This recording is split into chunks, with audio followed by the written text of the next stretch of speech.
The first time I saw boot prints cutting straight through the fresh snow along my western fence line, my spine tightened in a way it hadn't since the mountains of Cunner, because those weren't the wandering tracks of hikers or lost hunters. They were deliberate, spaced with military discipline, angling downhill toward the elk basin I'd spent 6 silent months restoring, and in that instant I knew something had come to my mountain that didn't belong there, something that didn't yet understand.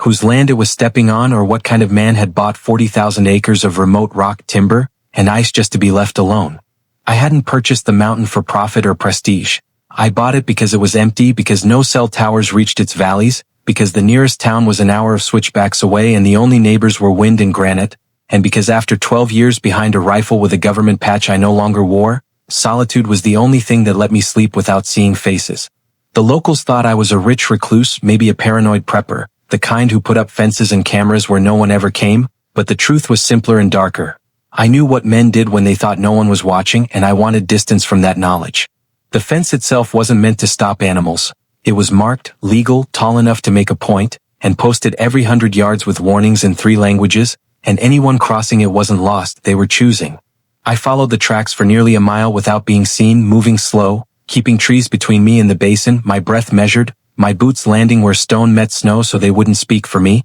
and with every step old habits woke up like dogs lifting their heads from sleep. The basin opened suddenly, a white bowl cupped by black pine, and there they were, 4 men, rifles slung careless and loud, a dead elk already field-dressed, steam rising from red snow while one of them laughed too loudly and kicked the carcass like it was a sack of grain. Poachers. Not desperate locals hunting out of season, not fathers feeding families. These were trophy men, the kind who took heads and left bodies, who posted photos from anonymous accounts and bragged about land no one owned, because they decided that ownership only applied to other people. I watched them through glass without lifting the rifle, noting posture, noting the way one man kept touching his waistband like he wasn't comfortable with what he carried there, noting another whose eyes kept scanning the tree line not because he was cautious but because he was afraid, and that told me more than any confession ever could. I could have walked away, called wildlife enforcement, let paperwork and sirens handle it, but as the wind shifted and carried their voices uphill I heard something that made my jaw lock.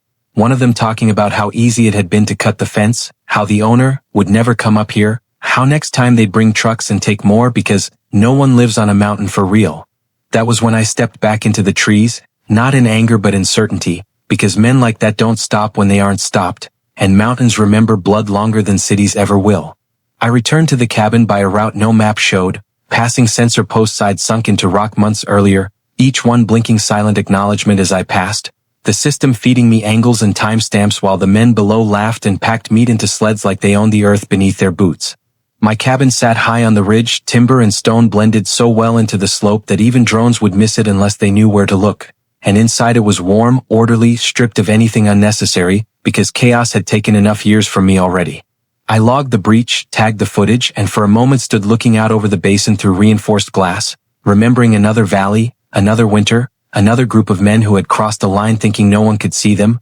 thinking they were hunters when they were really just thieves with better stories. I didn't touch the rifle yet. I poured coffee, steady hands, slow breath, because discipline was the difference between survival and becoming something you couldn't come back from, and as I watched the poachers load their kill and start dragging it downhill toward where their vehicles would be hidden, I made a decision that would change the mountain forever. Not to shoot, not to chase, but to let them leave believing they'd won, because men who think they're safe make mistakes, and mistakes leave trails clearer than footprints in snow. By the time the sun dipped behind the ridge and the basin fell into blue shadow, the fence was repaired, the cameras reset, and the mountain was quiet again, but I knew it wouldn't last because they would come back, and when they did, they wouldn't just be crossing my land, they'd be walking into a place where patience was older than anger, and where every tree, every ridge, every line of sight already belonged to someone who had learned long ago how to wait. They came back 3 nights later under a moon thin as a blade, and I knew they would before the first truck ever crawled up the logging road, because men who steal once and aren't punished don't learn caution. They learn entitlement, and entitlement makes noise long before engines do, a kind of pressure in the air that every seasoned hunter feels even if he doesn't know why. The sensors along the lower switchbacks woke my console just after midnight, a staggered pattern that told me they were moving slow, lights off, trusting night and distance to keep them invisible. And as I watched the thermal feed bloom to life I counted not 4 but 7 heat signatures this time, tighter spacing, heavier loads, one long object carried between 2 men that glowed colder than their bodies, metal wrapped in canvas, Probably a portable hoist or a large caliber rifle they didn't want to scratch, which told me this wasn't just a repeat offense, it was escalation. I didn't rush. I layered up, checked the weather readout, falling pressure, wind out of the north, snow coming before dawn, and smiled thinly because mountains have a way of choosing sides when storms roll in, and tonight it favored the one who knew how to read them. By the time the truck stopped at the tree line and the men piled out whispering like thieves who believed whispers made them invisible, I was already above them,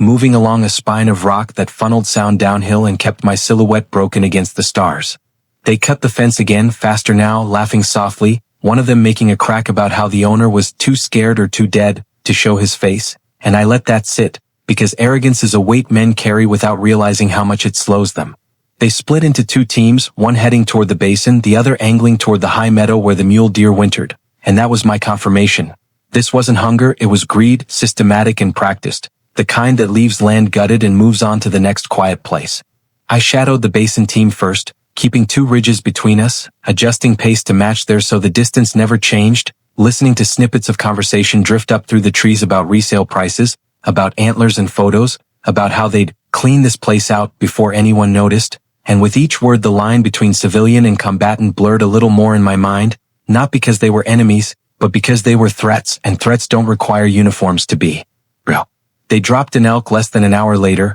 a poor shot that left the animal running hard before it collapsed, and the sound of it crashing through brush echoed like a warning bell through the valley, too loud, too sloppy, and I marked the time because enforcement would need it later. I didn't intervene then either. Instead, I shifted attention to the meadow team, using a narrow chute of scree to descend fast without sound, the cold biting my lungs in a way that felt familiar and grounding, like pain that reminded you were alive. The meadow was open, dangerous ground for them if anyone knew how to use it, and as I crested the last rise I saw them silhouetted against starlight, rifles out, heads up, scanning with cheap optics that missed everything that mattered. One man wandered too far from the others to take a piss, and when he finished and turned back he stopped short because I was standing there 10 paces away, not pointing a weapon, not hiding, just present in a way that short-circuits bravado. He opened his mouth to shout and I raised one hand, palm out, a gesture older than language, and something in my eyes, or maybe in the way the wind seemed to hold its breath, made him freeze instead. I spoke quietly, my voice steady, telling him he was trespassing, telling him the land was private, telling him to gather his people and leave, and for a moment I thought it might end there, that fear might outweigh ego, but then one of his friends yelled from the tree line, asking who he was talking to, and the spell broke. The man in front of me reached for his radio, then his rifle, then did something very stupid. He smiled, a thin grin meant to show dominance, and said, "What are you gonna do about it?"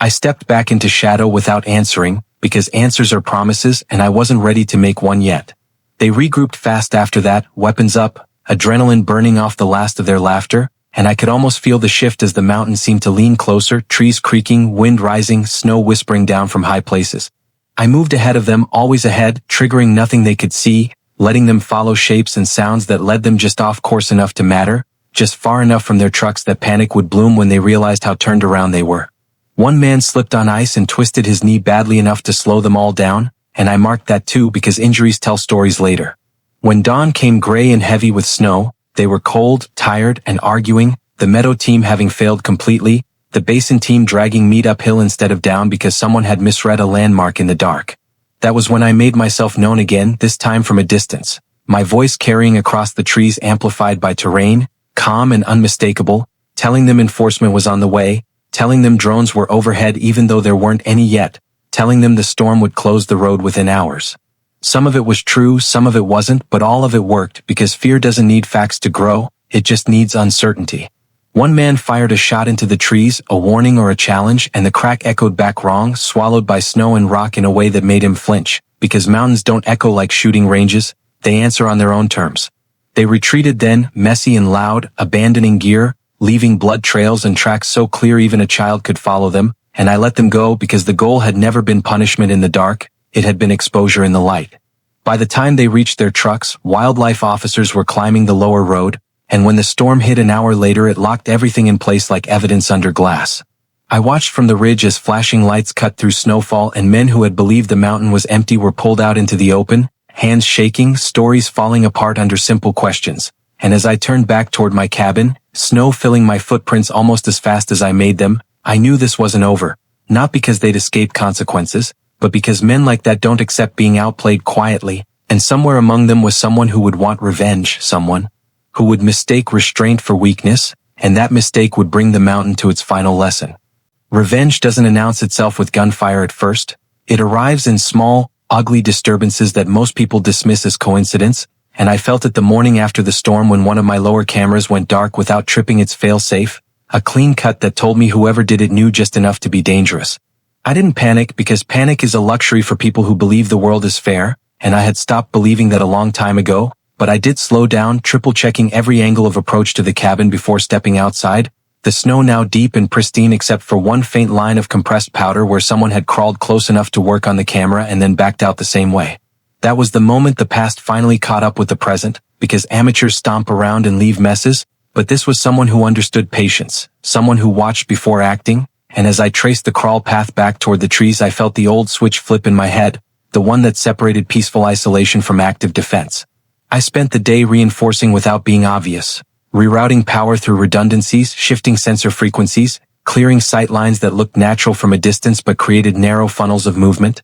and when night fell I killed all exterior lights and let the mountain go black, because darkness favors the one who knows it best. They came just before 2 a.m., 2 signatures this time, moving in staggered rhythm up the east slope where the terrain forced them into single file, their body heat bright and unmistakable on the thermal feed, and I recognized the lead man by his gait even before he spoke into his mic with the clipped cadence of someone who had worn a uniform once and missed it more than he admitted. That changed the equation because this wasn't wounded pride anymore, it was fixation, and fixation doesn't stop at warnings or fines. I stayed still as they advanced, letting them get close enough to feel confident, close enough that retreat would cost them effort. And when the second man slipped on a buried rock and cursed under his breath I smiled in the dark, because confidence always cracks under inconvenience. They reached the outer perimeter and paused, scanning for lights that weren't there, for cameras that didn't glow, for signs of life that I'd learned how to hide years ago, and the lead man whispered that the place felt wrong, that it was too quiet, and I almost felt sorry for him then because intuition is cruel when it shows up late. I triggered the first sound not with gunfire but with space. A controlled detonation of air from a pressure horn buried uphill that sent a thunderous crack rolling down the slope, followed by the echoing slide of snow deliberately released from a cornice I'd been watching all winter. The noise hit them like a physical blow, shattering night vision and orientation in one stroke, and as they scrambled, shouting questions into dead radios, I moved not toward them but around them, staying above, always above, where gravity and fear did half the work for me. One of them fired blindly into the trees, the muzzle flash lighting his face just long enough for me to see the realization dawn there, the understanding that this wasn't a random landowner or a lucky setup. This was someone who had planned for exactly this moment. I spoke then, my voice coming from everywhere and nowhere as it bounced through timber and rock, telling them to drop their weapons, telling them the mountain was closed, telling them help was already too far away to matter, and the second man did exactly what I'd hoped. He ran downhill fast, choosing panic over coordination, and that choice broke them completely. The lead man stayed, pride or training keeping his feet planted, and he shouted back, demanding to know who I was, demanding a face, a name, something he could fight instead of the dark. I didn't give him that. Instead, I stepped into a shaft of moonlight just long enough for him to see the outline of me, unarmed hands visible, posture relaxed in a way that only makes sense if you're not afraid, and I told him calmly that he was trespassing on private land, that he had been warned, and that the next step was his to choose. He raised his rifle, hands shaking despite himself, and that was the moment I crossed the last internal line because intent matters and he had just made his clear. I disarmed him without firing a shot, closing the distance faster than his brain could process, using terrain and timing the way I always had, and when he hit the ground hard enough to knock the breath out of him the mountain seemed to exhale with us. I secured him, rendered his weapon safe, and waited, because the hard part wasn't the confrontation, it was the restraint that came after. Dawn crept in pale and unforgiving, revealing tracks, gear, evidence scattered like confessions across the snow, and when state police and wildlife enforcement arrived, called anonymously from a burner I kept for exactly this reason, they found a story that told itself without my voice ever needing to rise. The second man was picked up hours later, hypothermic and babbling on a lower road, his bravado frozen out of him by exposure and fear, and as they were loaded into separate vehicles I finally gave the lead man what he wanted, leaning close enough for him to hear me over the wind and telling him quietly that some fences aren't meant to keep people out, they're meant to show who chose to cross. He didn't answer, just stared at the mountain like it had betrayed him, and maybe it had because mountains don't belong to anyone, but they remember who respects them. When the vehicles disappeared and silence returned, I walked the perimeter again, fixing what had been broken, resetting what had been tested. And as I stood on the ridge watching sunlight creep back into the basin, I felt something loosen in my chest. Not relief, but closure, the kind that only comes when the past finally proves it has nothing left to take. Yet even then I knew the story wasn't finished, because land changes people, and people who lose on land like this don't always stay lost. And somewhere down the line there would be questions, hearings, consequences that reached beyond the trees, and that was when the mountain's quiet defense would become a very public reckoning. The mountain stayed quiet for a week after the arrests, the kind of quiet that feels deliberate, like the land itself was waiting to see what the outside world would do with what it had been given, and I used that time to prepare for something I had avoided for years. Attention, because once law enforcement paperwork meets rumor, isolation evaporates fast. The first call came from the county, polite and careful, asking for a statement, and I gave them facts without flavor, dates without emotion, because truth doesn't need decoration to hold weight. The second call came from a reporter who somehow knew my name, my purchase history, and just enough about the incident to ask dangerous questions, and I declined with a calm firmness that told her there would be no exclusive, no dramatic sound bites, no man-on-the-mountain mythology to sell. That lasted about 12 hours, because stories don't ask permission when there's blood in the snow and rifles in the trees, and by the next morning a satellite van was parked illegally at the base of the logging road while a drone buzzed the lower slopes until my lawyer made 3 calls and it disappeared as quickly as it had come. The investigation moved faster than I expected, because evidence has a way of accelerating things when it's this clean. Cut fences, tagged weapons, body cams, thermal footage, GPS logs from trucks that told a story of repeated trespass long before I ever set foot in the basin. And as investigators worked, pieces of my own past started surfacing like old bones thawing out. Someone ran my name through a database they shouldn't have had access to, someone else recognized a pattern in how the night had unfolded, and suddenly I was being asked not just what happened, but how I knew how to make it happen without anyone getting killed. I answered those questions once, in a closed room with a state investigator and a federal liaison who didn't bother pretending he was there by accident. And when I finished there was a long silence followed by a simple nod that told me my solitude had finally run into its shadow. They didn't ask me to explain the years overseas, the training, the exits and entries that had shaped muscle memory deeper than thought, because men like that know when details only make things worse, and instead they asked me what I wanted: to press charges beyond trespass, to pursue civil penalties, to turn the mountain into a protected area with state backing. I surprised them by saying I wanted none of it, because ownership to me wasn't about control, it was about responsibility, and the land had already done its job by revealing who had disrespected it. The Poachers case unraveled publicly a few days later, when court filings hit the local news and their names were no longer rumors but headlines, complete with mugshots that stripped away the bravado and left only tired faces and bad choices. One of them had a prior record for illegal game trafficking, another for assault, and the lead man, the one who had come back at night, was quietly charged with weapons violations that carried more weight than any of the others combined. And as those details surfaced, the tone of the story shifted from mysterious mountain owner to reckless men who pushed too far. That should have been the end of it, but the past doesn't like being left in peace, and a week later a national outlet ran a piece that used the phrase former military marksman, just enough times to turn curiosity into fixation. Old contacts reached out then, some out of concern, some out of nostalgia, and a few because they sensed opportunity, and I ignored most of them because I had learned the cost of reopening doors you worked hard to close. The hardest part wasn't the media or the legal process. It was the locals, the people in the nearest town who had always nodded politely when I came in for supplies and now looked at me like I was something between a guardian and a threat. One man bought me coffee and thanked me for protecting their land, and I corrected him gently, telling him the mountain didn't belong to me or him, just that I was its caretaker for a while, and he didn't quite know what to do with that answer. Another asked if I was dangerous, and I told him the truth, that danger isn't a permanent state, it's a choice you make when you run out of better ones, and that seemed to ease something in his shoulders. When the final hearings wrapped and sentences were handed down, the mountain faded from the news cycle the way all places do once there's no longer a fight to film, and I thought maybe that would be the last time my name traveled further than the tree line. I was wrong. A letter arrived on heavy paper with an official seal, requesting my presence at a closed-door briefing in the Capitol, not as a suspect or a witness, but as a consultant, and as I read it by the cabin window with snow falling soft and steady outside, I felt the old pull, the one that had drawn me into service in the first place, tug at me again. I didn't want to go back to that world, to rooms without windows and conversations that ended with handshakes you couldn't trust, but I also knew that refusing outright would only invite more questions, more pressure, more intrusion into the quiet I had fought to rebuild.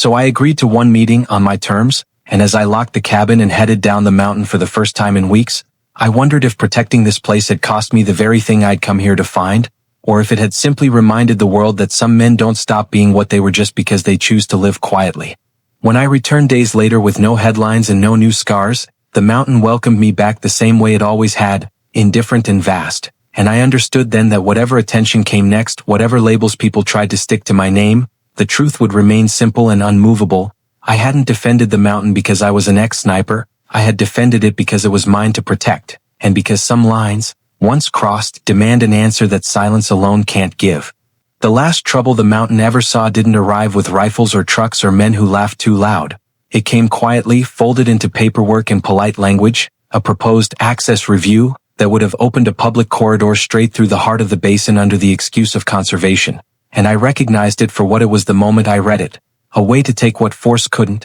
to normalize intrusion until ownership meant nothing at all. I didn't react publicly, didn't rant or threaten, because battles like that aren't won with noise, they're won with patience and preparation, and I had learned both the hard way. I spent weeks assembling maps, historical records, migration studies, and enforcement reports that showed not just where animals moved, but how they survived when left undisturbed, and when the hearing finally came I walked into a room full of suits and clipboards and spoke like a man who had nothing to prove. I told them about the fence, about the poachers, about the cost of treating land like a backdrop instead of a living system, and I made it clear that opening a corridor wouldn't protect the mountain, it would teach people they could keep crossing lines without consequence. Some of them nodded, some of them didn't, but when the decision came down weeks later the proposal was denied unanimously, not because of who I was, but because the facts didn't bend. After that, the mountain settled into a kind of peace that felt earned rather than borrowed, seasons turning clean and predictable, animals returning to patterns that hadn't existed in years, and my own routines shrinking back down to the essentials. Repair, observe, leave no mark where one wasn't needed. The story faded, then hardened into something less dramatic but more useful, a quiet warning passed between hunters and locals about a place where rules were enforced not with bluster but with certainty, and that was exactly how I wanted it.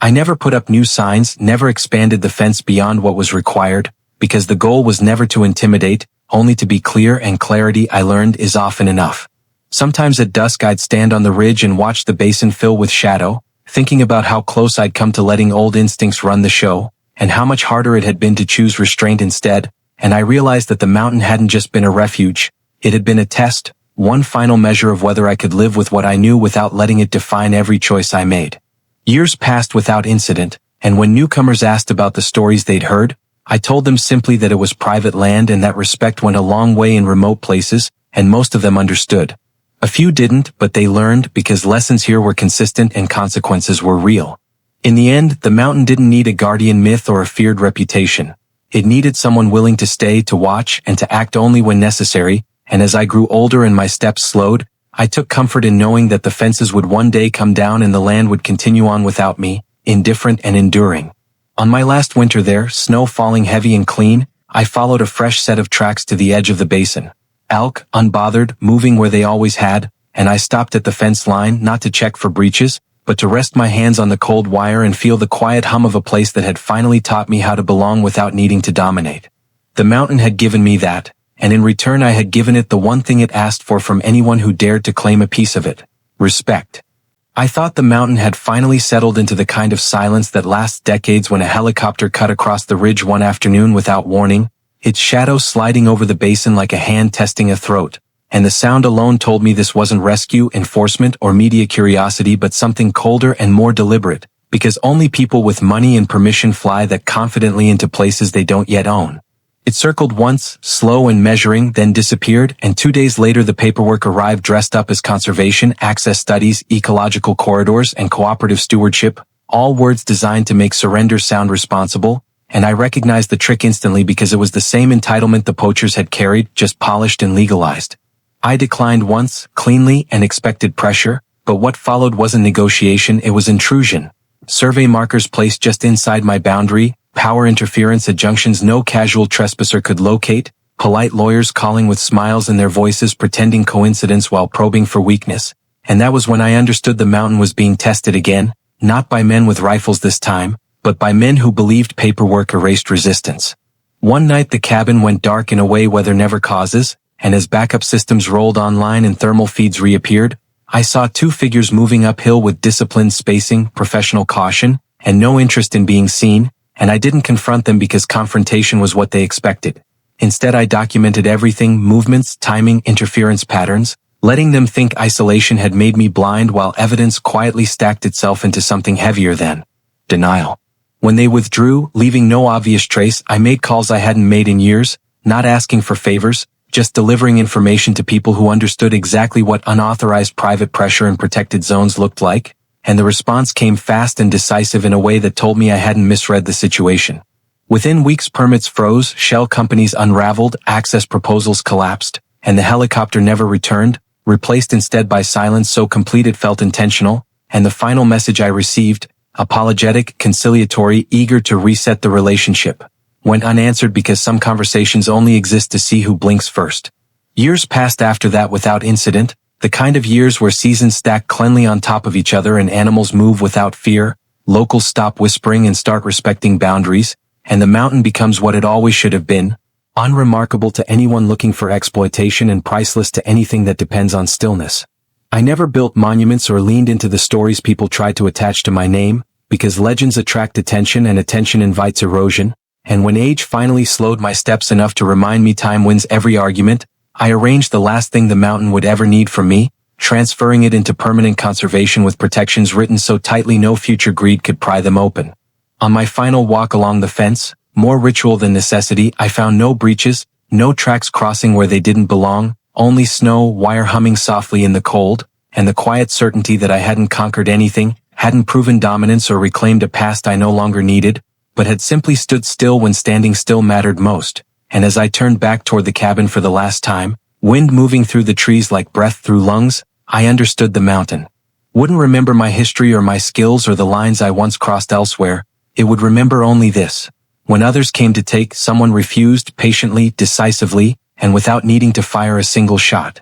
I thought the mountain had finally settled into the kind of silence that lasts decades when a helicopter cut across the ridge one afternoon without warning, its shadow sliding over the basin like a hand testing a throat, and the sound alone told me this wasn't rescue, enforcement, or media curiosity but something colder and more deliberate, because only people with money and permission fly that confidently into places they don't yet own. It circled once, slow and measuring, then disappeared, and 2 days later the paperwork arrived dressed up as conservation, access studies, ecological corridors, and cooperative stewardship, all words designed to make surrender sound responsible, and I recognized the trick instantly because it was the same entitlement the poachers had carried, just polished and legalized. I declined once, cleanly, and expected pressure, but what followed wasn't negotiation, it was intrusion. Survey markers placed just inside my boundary, power interference at junctions no casual trespasser could locate, polite lawyers calling with smiles in their voices pretending coincidence while probing for weakness, and that was when I understood the mountain was being tested again,